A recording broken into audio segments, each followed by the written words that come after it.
Parto subito chiedendovi una curiosità, però sinceri.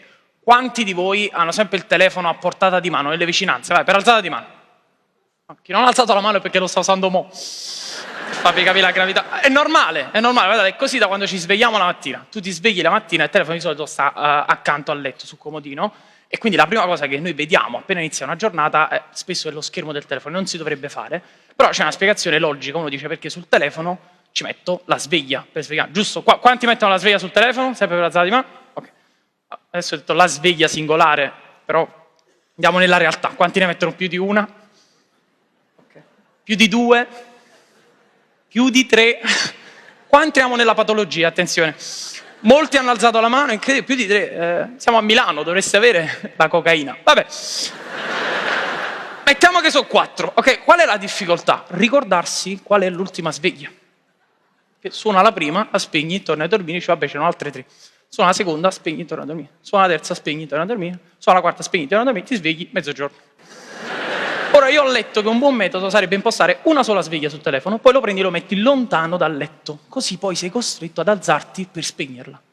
L'ho fatto, funziona, l'ho messo giù in garage, ho dormito benissimo. Ve lo consiglio. Il problema non è tanto avere il telefono vicino a noi la mattina appena svegli, il problema è la sera prima, quando devi addormentarti. Perché che succede? Tu metti le sveglie sul telefono, metti sul comodino, poi dici adesso voglio dormire. E tutto il tuo corpo è d'accordo con questa decisione, proprio tutte le parti, i muscoli si rilassano, gli occhi si chiudono, la bocca sbadiglia, l'unico che non è d'accordo è il cervello.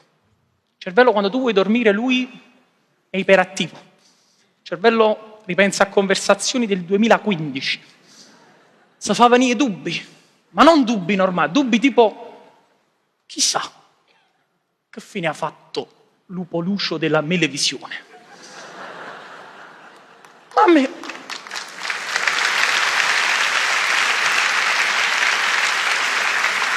a me come la fu? Io volevo dormire, però ormai è andata. Se il cervello ti ha fatto quella domanda là, tu non riesci a prendere sonno. E se il telefono sta lì vicino, la tentazione è troppo forte. Tu prendi, ti ritrovi a cercare su Google che fine ha fatto Lupo Lucio della Melevisione. Mentre scrivi Lupo Lucio, primo suggerimento di Google è Lupo Alberto. Tu ti ricordi Lupo Alberto? Quello là col pelo blu, facevano i fumetti, le caramelle di Lupo Alberto, come non ricordo. Dici, ma perché Lupo Alberto era blu? Non me lo sono mai chiesto. Cerchi su Google, perché Lupo Alberto era blu? Mentre scrivi Alberto, ti ricordi che Alberto è il nome di un tuo ex compagno nelle scuole medie. Alberto di cognome c'aveva un animale, pure lui non era Alberto Lupo, Alberto Grillo. Alberto Grillo, come sta Alberto? Vai su Instagram, lo cerchi, Alberto Grillo, è l'1:30 di notte e tu stai guardando i cazzi di Alberto su Instagram, anziché dormire, e vedi che si è trasferito a Bologna, bella città, ti fa venire in mente però il campionato, il Bologna, che ha fatto il Bologna in campionato, vai su diretta.it, risultati delle partite di calcio, partita del Bologna, 3-3, che 6 gol incredibili, devo assolutamente recuperare, vai su YouTube, gol della partita del Bologna, mentre scrivi gol esce l'ultimo video che hai visto su YouTube, gol del Pocio Lavezzo con la maglia del Napoli stagione 2010-2011, ti ricordi di quando guardavi il Napoli di Lavezzi e di Cavani, guardavi i cartoni animati, guardavi la Melevisione. A proposito, che fine ha fatto Lupo Lucio della Melevisione? E ricomincia il giro.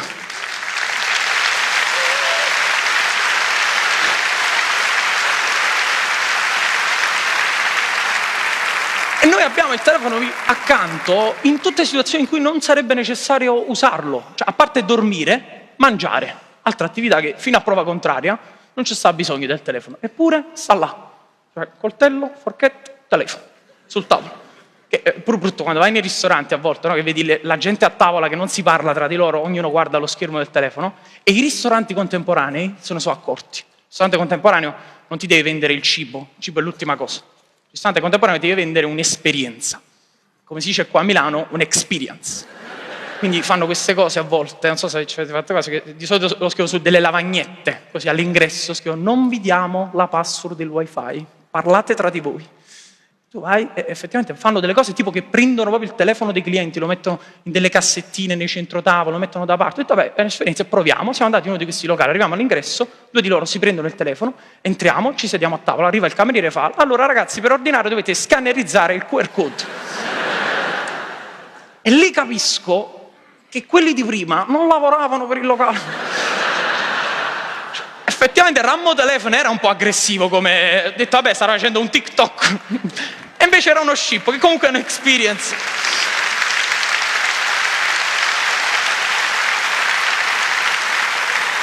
Quindi noi noi usiamo il telefono quando dovremmo mangiare, quando dovremmo dormire, quando dovremmo guidare, che la gente si distrae, fa gli incidenti, una cosa come se non bastassero le ciclabili disegnate a cazzo, tipo qua a Milano.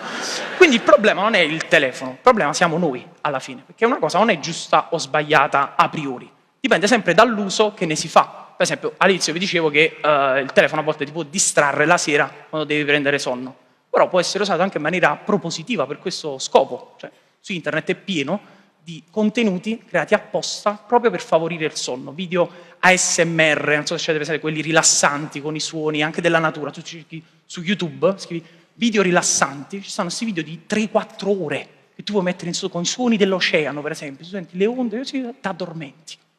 Bellissimo.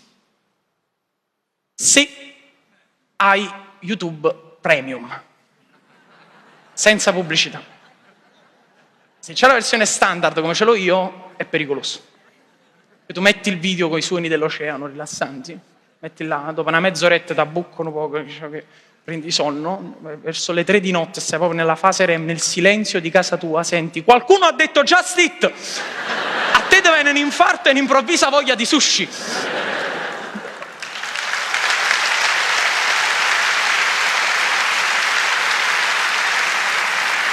Io ci ho provato, ho messo uno di questi video rilassanti, suoni della natura, suoni del bosco.